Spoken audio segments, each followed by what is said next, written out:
Hello and welcome to this introductory course for Kali Linux for hackers. We have designed this course to introduce aspiring hackers to the Linux operating system and in particular to the Kali Linux operating system. So if you're brand new to Linux, you've never used it before or you've never used Kali before, this is the perfect course for you.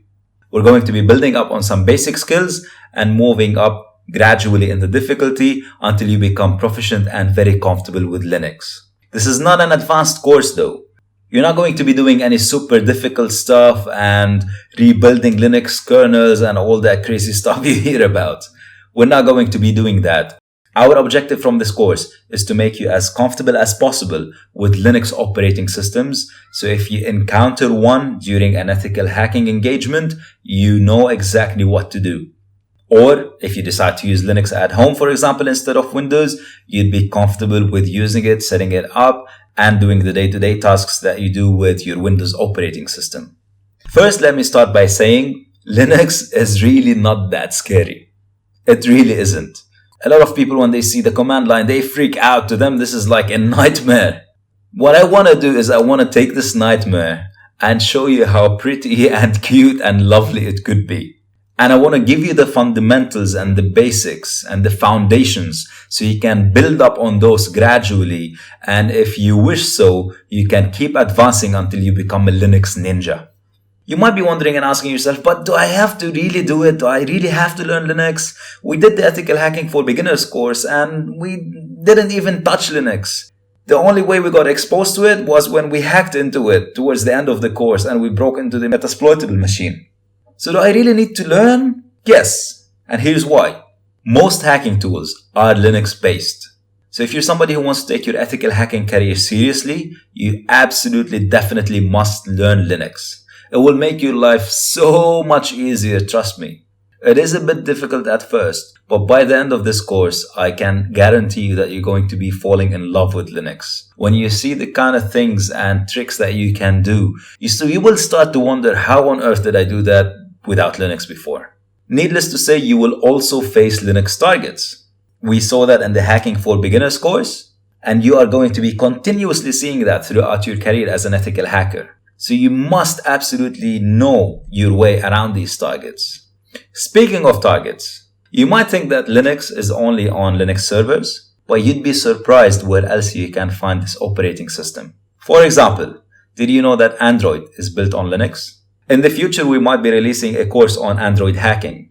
If you don't know Linux, you're going to struggle with that course. But if you're comfortable with Linux, I'm not saying an expert and I'm not saying an advanced user. If you're just comfortable with Linux, you're comfortable with the fundamentals that we're going to be teaching in this course, you'll find yourself sailing through the Android course very comfortably. Not only Android, wireless controllers, firewalls, even TVs, your PlayStation, there are so many devices that are based in Linux. It's all around you. You might not know it, but it really is. So trust me on this. Get comfortable with Linux and you will be doing yourself a huge favor. This course is going to be focused on Kali. That does not mean that whatever we learn is not usable on other Linux systems. Of course it will be. 90% of the things that we're going to be talking about in this course, you can use on any Linux system. However, I want you to do this course on Kali so you can start familiarizing yourself with it. Kali is built on a Linux distribution called Debian. It's built for penetration testing and for forensics analysis. It has over 300 tools, meaning that this operating system is not suited for non-pen testers. It's designed, it's built, it's architectured for pen testers and forensics analysts. If you are not interested in pen testing, Kali is not for you. So pause for a second and think about that. If you're really not interested in Kali, don't use Kali. Download any other Linux version. You can still follow up with this course. Absolutely, no problem with that at all. But maybe you want to get used to another distribution. There's a ton more. For example, Red Hat is one that you constantly see in enterprises. If in your enterprise or at work you use Red Hat, you might want to get Fedora, for example, which is the free version of Red Hat. If you want to use Linux at home, you might want to get Ubuntu. It has one of the prettiest graphical user interfaces and it's super easy to use. So, if you're ready to carry on, I need you to keep this in mind. This course builds up on a lot of concepts from the Hacking for Beginners course. For example, when we talk about things like IP addresses, ports, services, FTP server, web server, SSH server, and so on, I am going with the assumption that you already know what all that is. If you do not know, please go and review the Hacking for Beginners course. If you haven't done the course already, please go and do it. Make sure you're comfortable with these concepts before we proceed. Our focus in this course is on Linux commands and Linux configuration and so on. I don't want to be wasting a lot of time explaining what an IP address is. That's already been explained in other courses. Because we have a lot of ground to cover. A lot. We'll have a first quick look on Kali's interface, and then we'll dive straight away into some basic commands so you can get comfortable with navigating around the system. Then we're going to be looking at how to manage packages, how to install software, remove software. We're going to then look at how you can archive and compress files and directories. Then we're going to be looking at one of my favorite topics, wildcards. Following that, I'm going to show you how you can get help. If you ever find yourself stuck, you don't know what a command does or what command to use, how you can get help and sort it out. All of that is still part 1. Part 2 is when we dig a little bit deeper.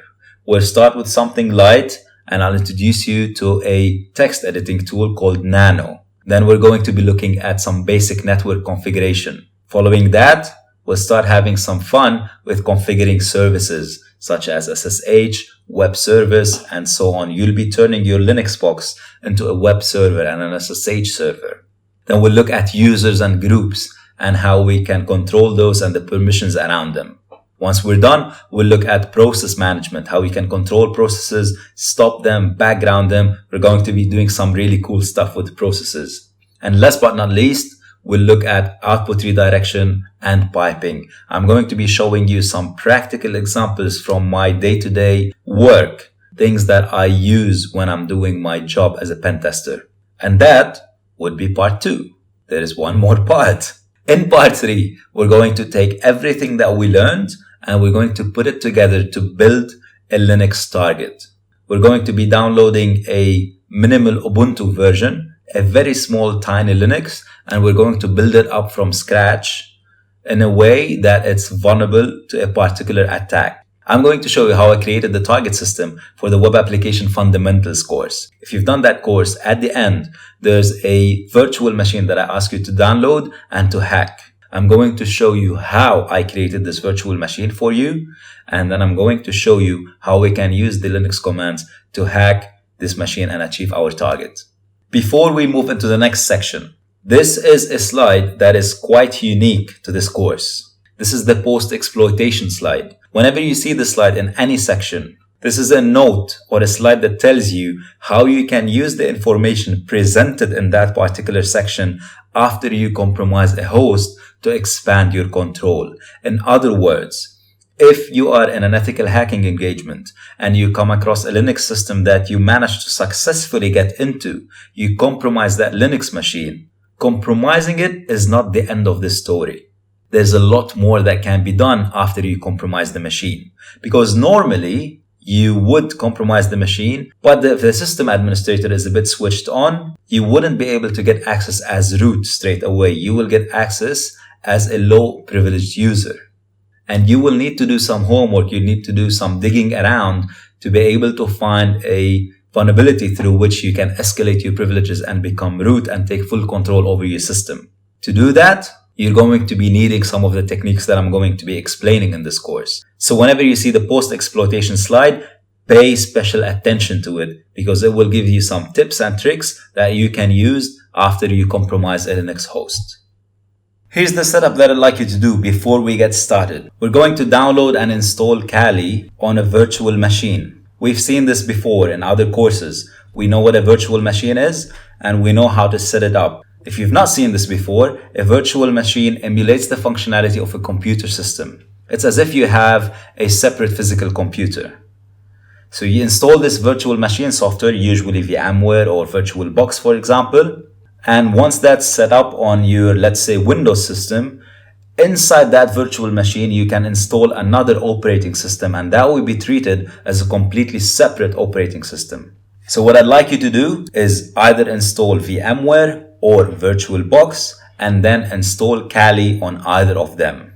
I'm going to attach a link to a YouTube tutorial that I've done a while back. It is slightly outdated. It's an older version of Kali, but it still works perfectly fine. So go ahead, get it set up. Once you're ready, we can get started with the course. I really hope you're excited about this as I am.